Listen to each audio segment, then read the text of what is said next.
Today, I'll be discussing this infamous piece of feminist literature that I personally love. Published in 1891, it really holds a chokehold on its readers and committed, devoted lovers, such as me.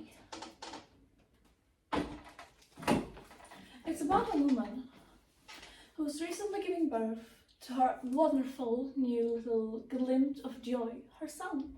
Her husband is named John and he's a doctor. We never know the name of the narrator, but she's the most prominent character throughout this little story.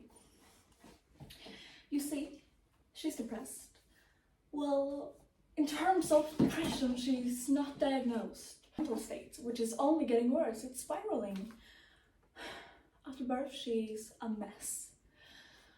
She loved being social, she loved writing, she was an author, she loved her husband and being outdoors and doing her favorite activities and hobbies, and now he puts her on something called the rest cure. The rest cure follows the ideology that a woman who's isolated will go back to her normal state of well-being. That isolating her, stripping her away from all sensations and social interaction and the things she loved, will make her go back to normal. Not to spoil anything, but she goes insane. She's locked inside of this nursery, and around her, she's surrounded by yellow wallpaper. The yellow wallpaper has different hues everywhere, and it's different in different lights. It has some orangey and like pale hues depending on where you look. It's nuanced. However, she finds it repelling, she finds it disgusting, and she finds it a mockery to her own existence. She doesn't like it. She complains to Jan about it. She tells him that she's gonna go insane with this yellow wallpaper, but he dismisses her yet again and tells her that there's nothing they can do about it. In her mind, she convinces herself that she can see a woman in the wallpaper. Now, this woman obviously doesn't exist, but she can see it in her mind. She's certain at this point that she can see a woman in the wallpaper that's trying to tell her something. This woman in the wallpaper, just like her, she's trapped. There's no way of getting out. She's trapped in the wallpaper. Now, the only type of consolence she can find is in this woman, who has no other choice but to listen to her, as they're both trapped. What makes this worse is that she's a new mother. She just gave birth, and her own husband is letting his sister take care of her baby, the baby that she fought to give birth to. She wants her son and her sanity. But she realizes as she goes on that maybe it's for her own son's best that she's locked in and isolated in this horrid room. But she thinks to herself that maybe it's for my own son's best that I am in here isolated in this horrid room.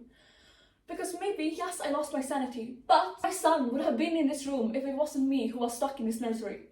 And he would have gone insane too, maybe before even having a chance at life. Because he would have been the one who's stuck in this nursery with all this yellow wallpaper. So it's gonna be it's me who goes insane now at the cost of this room and its horrendous wallpaper. Because my son deserves a life. As I interpret it, this only stands as a testament to how much she longs to be in her son's life, how much she longs to be influential in his life, in his upbringing. But she can't.